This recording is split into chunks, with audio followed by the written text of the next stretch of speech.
let's get into this, shall we? Because we had a conversation. Well, I guess it's almost 20 working days ago, because I had a conversation with Newstalk ZB about an issue that happened on Newstalk ZB to do with their afternoon host Heather Du Plessis-Allan, and how Heather Du Plessis-Allan treated a young guest that they had on. The young guest's name was Izzy Cook, and Izzy Cook was I call her a climate activist. She's a 16-year-old who's working in the field of climate. You know, she's stretching her activist legs, stretching those muscles as a 16-year-old, and trying on some stuff and trying out some stuff. And though the school strike of climate change is one of the organisers of that, and so she went on Newstalk ZB, and in my opinion, as a former broadcaster at Newstalk ZB and a person who's worked in news talk and current affairs radio for a very long time, I thought got treated abysmally. I'm going to replay a little bit of the phone call, and I know that you guys who are watching have heard this all before, probably because I've played it before, but I think it's important just for those who haven't heard it, or to reorientate ourselves with the reason that I thought that this was an appalling piece of radio. I'm not going to play the whole thing. I'm just going to play the famous part, which is when Izzy Cook was talking to Heather Du Plessis-Allan, and Heather Du Plessis-Allan outed her, caught her in an apparent hypocrisy about going to Fiji when she shouldn't go to Fiji. Now, before I play this, I want to say one thing, because I put up on my Facebook page today that we were going to talk about this, and it's had quite a lot of response. One of the things I want to read is this before I go to it, if I can actually freaking find it. Is this, right? This is a person on my Facebook page. I'm just reading it off my phone, so I won't bring it up on the screen. It says, I heard that interview live and must say that we have to stop treating children and teenagers as protected species. Heather spoke the truth and asked for the truth and stuck to her journalistic instincts, a true professional and highly respected orator. That was one of the responses I got. Now, let me be clear before I play this. At no point have I said, or do I think, that actually finding a hole in someone's argument, in this case, the issue around going to Fiji and telling others that that's not the best idea, is not appropriate to call out. At no stage. What my call, or my position the whole way, was how Heather Du Plessis-Allan treated this 16-year-old. I don't give a flying fuck if people are going, well, she's playing in the big boys and girls area now, so she can be treated like that, because that's not even a good argument. Because if you think that's the case here, if you think she was treated like everybody else, then find me another conversation where Heather Du Plessis-Allan treats any guest on her show like this. And I would bet that you'll struggle to find it, because it doesn't happen, because this is an anomaly. This is actually outside the realms of norm. This is not how Heather Du Plessis-Allan would treat an adult, to which I think, in my opinion, that one of the reasons that Heather Du Plessis-Allan treated Izzy like this was because she was 16. So make that clear. It's not about calling out the hole in the argument. It's about how it was called out and how this guest on your show was treated. Now I'll play that piece and you can have a listen to it. Am I allowed to go to Fiji? Is that necessary? In the current climate crisis, I don't think that that's necessary. When was the last time you were on a plane? I'm not sure. Maybe a few months ago, to be honest. Where'd you go? Fiji. Izzy! Izzy! Don't you care about the climate, Izzy? Of course I care about the climate. Not enough. You went to... You went to Fiji. Izzy, come on, mate. Are you serious? Are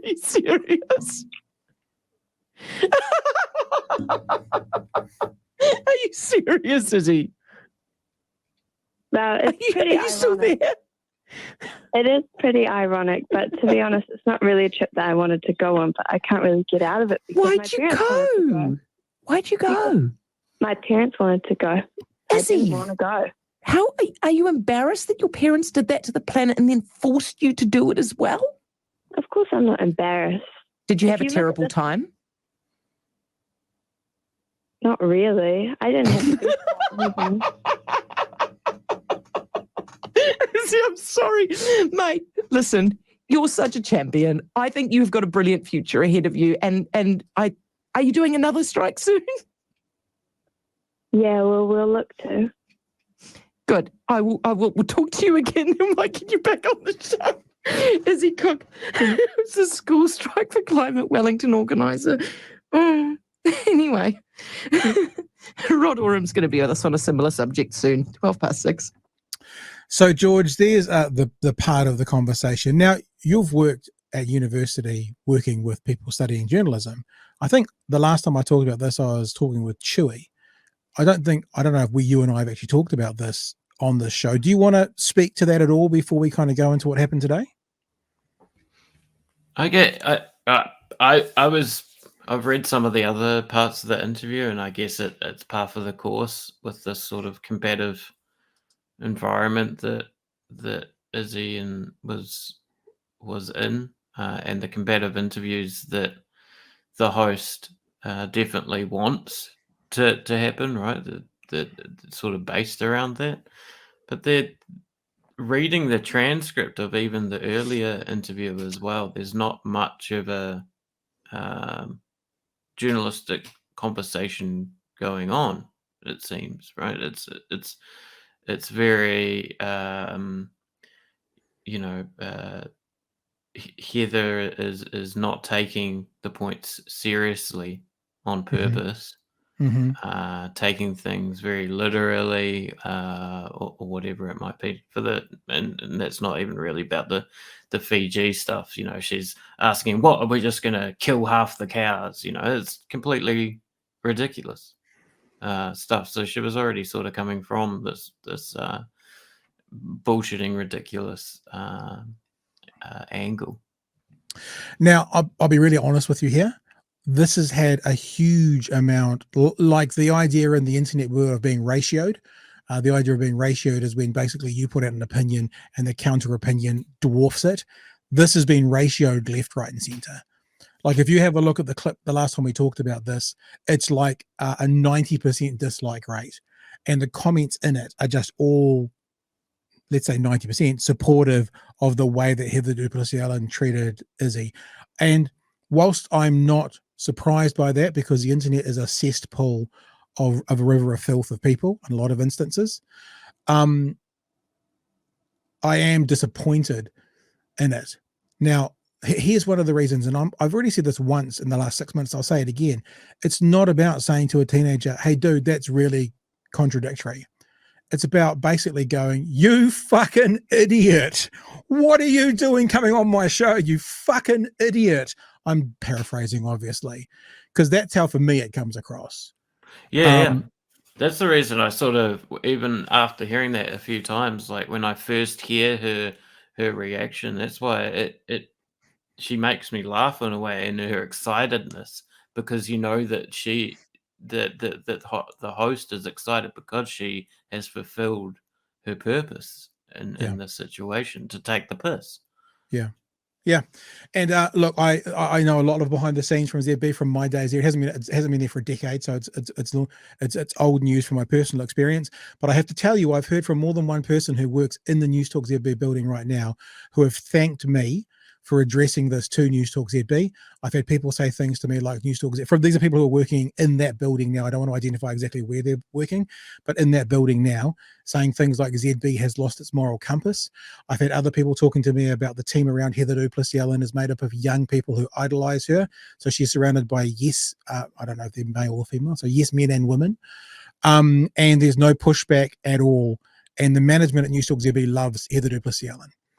So this is the feedback that I'm getting from my sources, I guess you'd have to call them, because I'm not going to identify them, but they are people who work in there at the moment, that there is no restrictions at the moment. So this is all information given to me before the inquiry that I made got a response, which actually leads to the response being, I think, a bit more interesting, actually, that's the case. So in other words, there's no one, as I'm told, there's no one in Heather Du Plessis-Allan's team who pushed back against her. I spoke to an incredibly highly leveled radio manager when I was in Auckland a couple of weeks ago.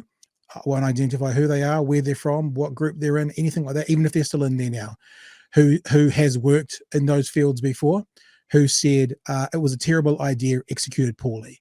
And I think that's like meaning what she did, to ridicule and mock her, a terrible idea executed poorly. And I think I actually think that's kind of being sort of generous. I just think she was a cunt. That's what I think.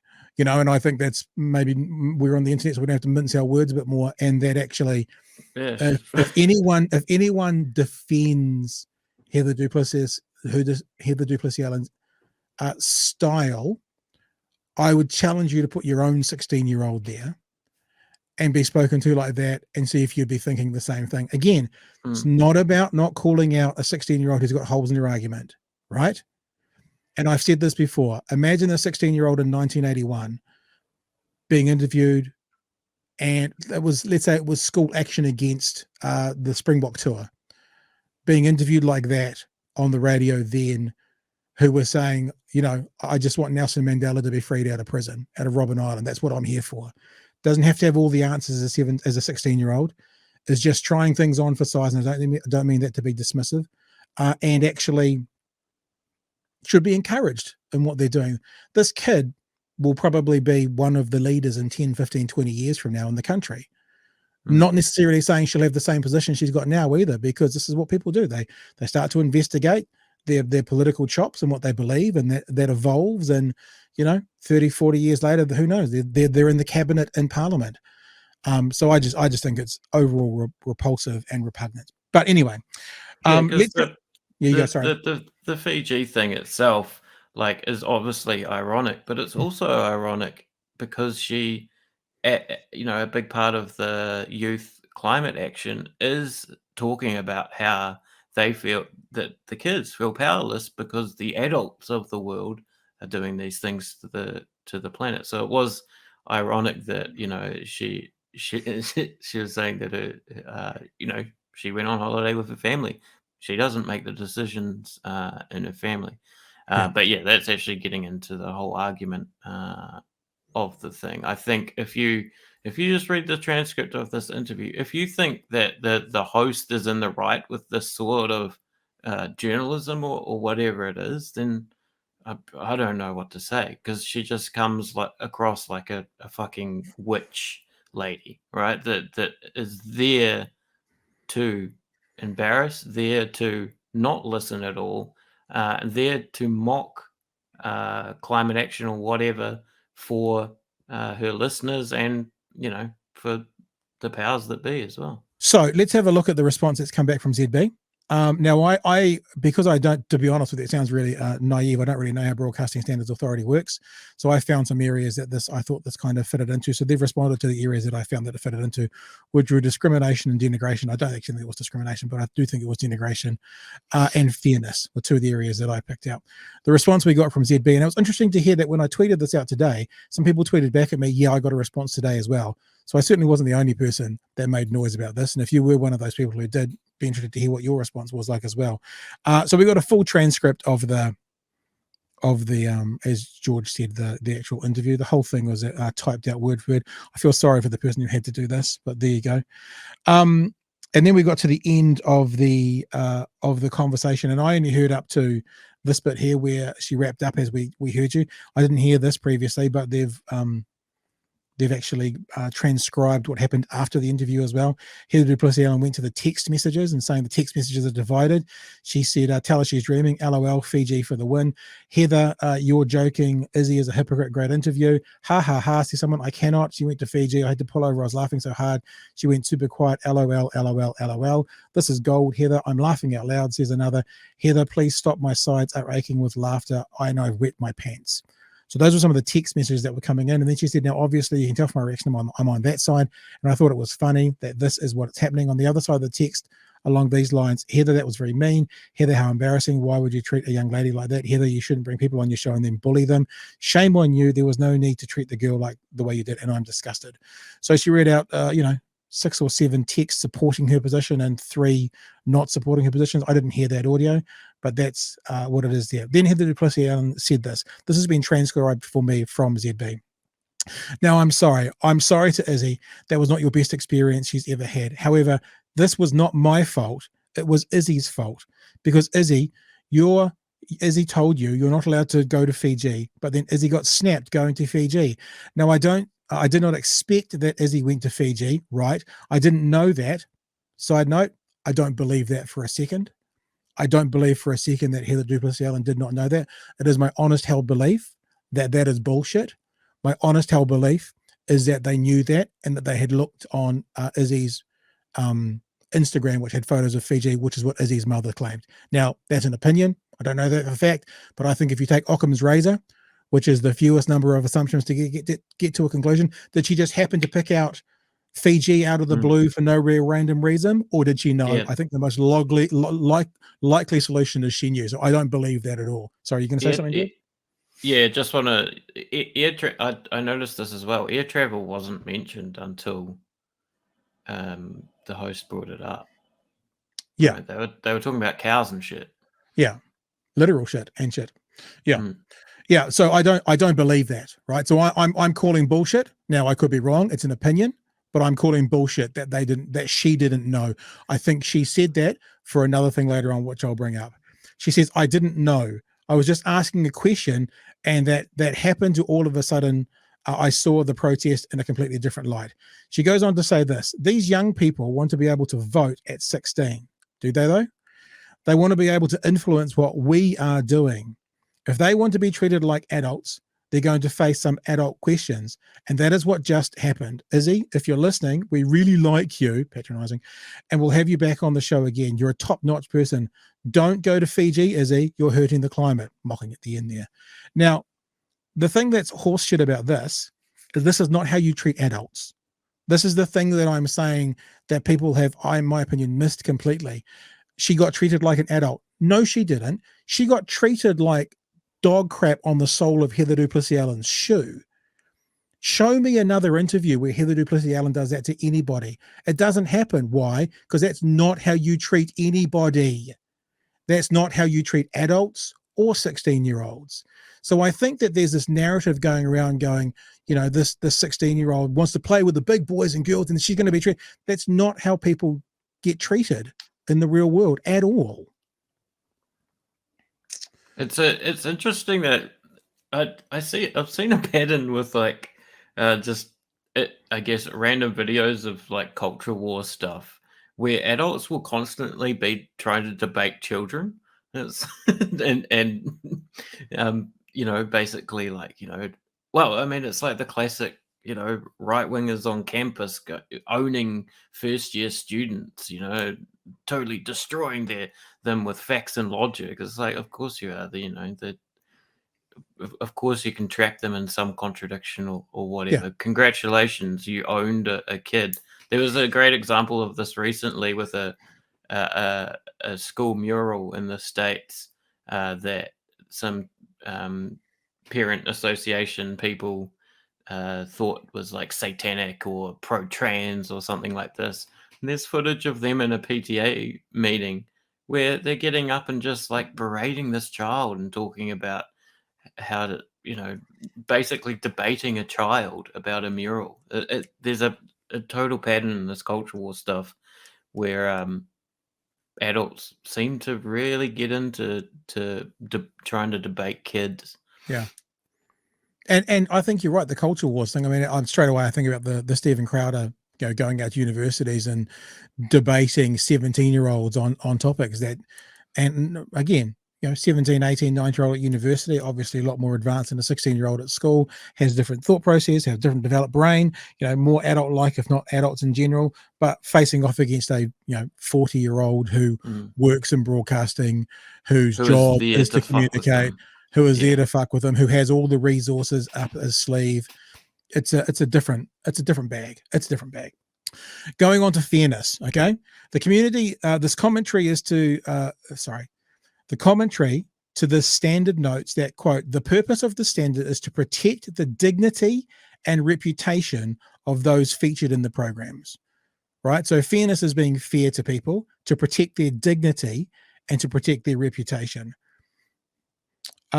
Guidelines go on, 8.1, et cetera, et cetera, et cetera. So it says here, a consideration of what is fair and the threshold for finding unfairness to an individual or organization, so this is the individual here, may take into account the following factors, and there's a bunch of them there that don't apply so much, and this one there, the nature of the individual or organization. So in other words, it's a teenager from school, yeah? So it's not, as it says here, a public figure or a politician, et cetera, it's a teenager. Right, so that's the nature of the person. Whether the program would have left the audience with an unfairly negative impression of the individual. Well, I can tell you from the feedback we've got, the audience has been left with an unfairly negative impression of this individual, without question. Whether any critical comments were aimed at the participant, and I've highlighted of their personal life, because they're not a business person and they're not a professional. And I can tell you again, we've seen the comments, that there are a lot of critical comments aimed at them purely because of this conversation. Also talks about the vulnerability of the individual. And I would say to you that a 16-year-old is far more vulnerable than a 40 or 50-year-old politician, in my opinion, when it comes to communicating and understanding how media works. Participants and contributors should be informed before a broadcast of the nature of the program and their proposed contribution, except where justified in the public interest or where their participation is minor in the context of the program. Now, when Heather Du Plessis-Allan said she didn't know, I suspect, I have an opinion, I have a wondering, let's take even one step away from opinion, that because they did basically trap her and do a gotcha question, if they admitted that they knew beforehand, then this participant wasn't informed before the broadcast of what was going to happen. So I think they have to say that we didn't know, but I don't believe that. That's my personal view, though. And in this one here, individuals, and particularly children and young people featured in a program should not be exploited, humiliated, or unfairly identified. So I've got some more to read out there, though, George, but what do you think so far on what we've just said there with those BSAs? Yeah, I mean, I guess maybe you wanted to talk about the process of doing this a bit later on, but I was surprised by the comprehensiveness of the standards themselves. The informing of the nature of the interview is an interesting one as well, considering that, you know, I doubt that the interviewee was told of how combative this interview would be, right? Yeah. Because I feel like she was underprepared for that nature of the interview.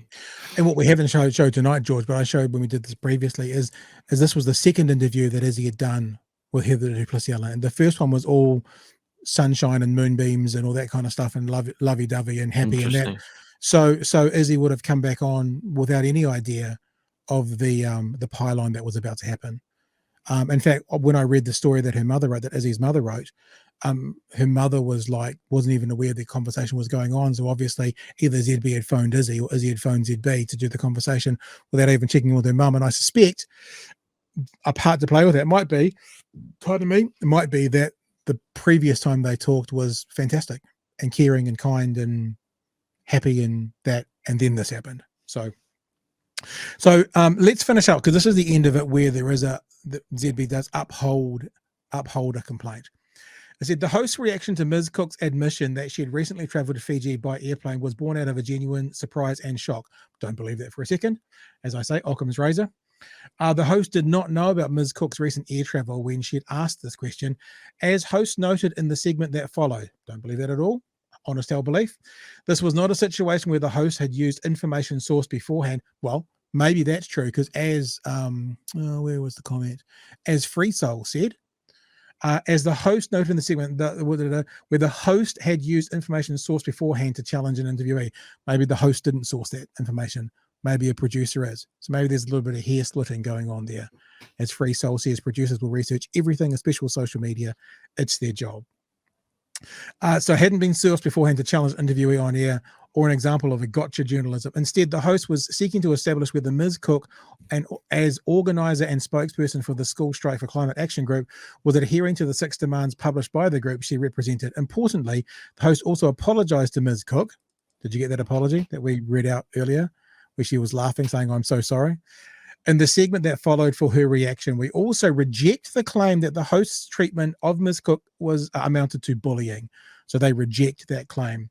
Now, this is really important, right? This is the upholding of the complaint, but the paragraph one before the upholding of the complaint says this: finally, we note the host's point that, quote, "these young people want to be able to vote at 16. They want to be able to influence what we are doing. If they want to be treated like adults, they're going to face some adult questions, right? So you've got that. So ZB is saying, fair enough. It was all fair.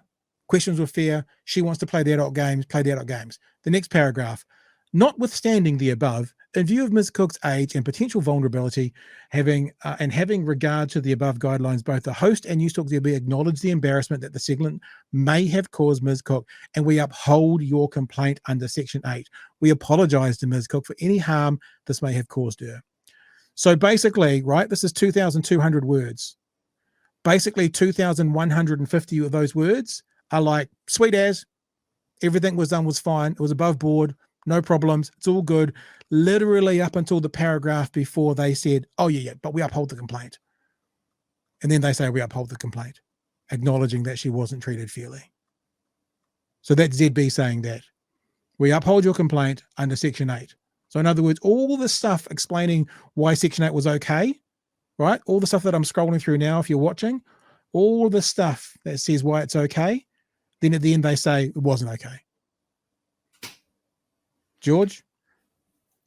Yeah, the process thing that I mentioned before. This is an interesting practice that I wasn't familiar of where an organisation that is meant to uphold these standards looks at these complaints, cross-referencing it with the standards, and then makes a decision on whether they themselves upheld those standards or not, right? And you're explaining to me off air that this is a required step before the BSA, or not? Yeah, you got to approach the radio or the broadcaster first. They have 20 days to respond, which is ironically, I think, in 1 day from now. And then if you're not satisfied, I mean, I didn't show it because I've stripped some of the personal stuff off this, like emails and that. But the very next page, which I didn't show you, says, should you be dissatisfied with this decision, you have the right to take the matter to the Broadcasting Standards Authority within 20 working days. So that's the next thing to do if one were to want to do it, and I'm undecided on that yet. But I also think when the thing said we apologize to Izzy, well, how are they actually going to contact Izzy and apologize? Because like Rose says, so Pat, are you leading up to them reading out a flabby apology at 1:30 a.m. on a Monday morning? I think the reason that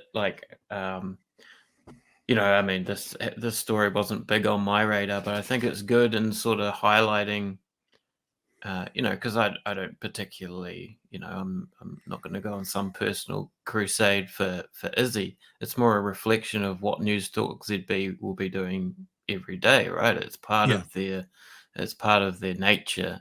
It's part of the host's nature, particularly, to set up interviews like this, but all the laughing Fiji stuff aside, I encourage people to look through a transcript of that interview and tell me, that we shouldn't care that is supposedly journalism. Yeah. The last thing to say, and this is from personal experience. Now, remember, my experience of ZB is 10 years ago, so things may have changed, but I know without question that in the past, and the management that told me this then are no longer there, so they may have a new policy of doing it, but certainly there was a policy of never admitting fault when I was there. And I know because I got involved in a situation where I did something silly on air. I made a joke on air, actually, about giving away $1 million. I had some Zimbabwean dollars, and I made a joke about giving away $1 million. And every time I said it, I'd say conditions apply, because the conditions were there. They are dollars, but they're Zimbabwean dollars. And then the person who won the prize, had a go at ZB for $1 million, which obviously was never going to happen. But I got told in those meetings that that I was to never admit fault, and that ZB would never admit fault, because as soon as you admit fault, you admit culpability. And so I wonder, although broadcasting standards don't really have any, recourse for culpability other than maybe a bit of a black eye, I see it in this kind of conversation. To be honest, if I was the manager and I'd heard that, but then again, I've probably got a different perspective on, what good broadcasting means today, if I'm sounding a bit arrogant, I would have had the fucking host over the coals for that conversation, and 1,000 times. And like I said, I'll say it again, speaking to incredibly high management, radio people won't identify where they're from, what group they're from, whether they're still active or not. When I was in Auckland 2 weeks ago, the overarching theme was a bad idea poorly executed. And so to come back basically saying there's nothing to see here, there's nothing wrong, when people within the building were shocked by it, because I've heard from them, people outside of the building were shocked by it. It feels like maybe ZB's kind of just, if we just don't acknowledge it, it'll go away. Not a big deal. But even if it doesn't go away, there's not really much that can actually happen. It's not like it's a defamation or anything. So I just think it's revolting and disgusting and a complete bastardization of a medium that is sometimes can be quite beautiful. And in this instance, having just watched the Batman over the weekend, this is what my takeaway from it was. You went to Fiji. Right. Are you serious? Are